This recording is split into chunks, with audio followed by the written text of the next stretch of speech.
ऐसन मिलल पियवा नहीं बुझता ते बात के एहो भाभी।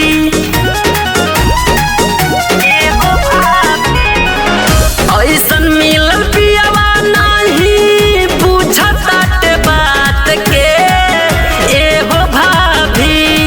सुना सुना ए भाभी तमुआ ना फुटल आधी रात के एहो भाभी। तदेहिया तुरल आधी रात के एहो भाभी।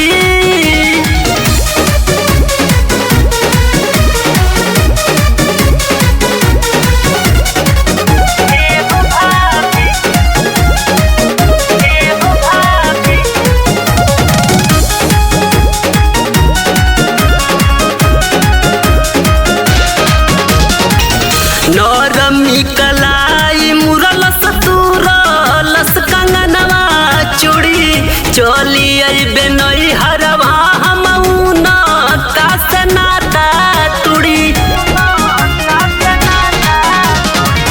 नरमी कलाई मुरलस तुरलस कंगनवा चूड़ी चली अइबे नई हरवा हमउन कास नाता तुड़ी।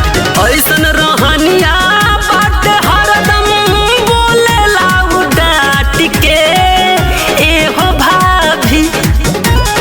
ऐसन रहनिया बाटे हरदम बोलेला उ डांट के एहो भाभी।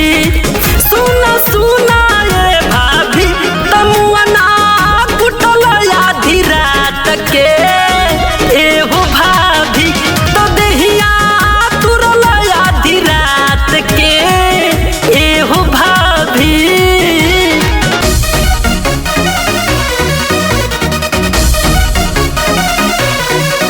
एहो भाभी, एहो भाभी।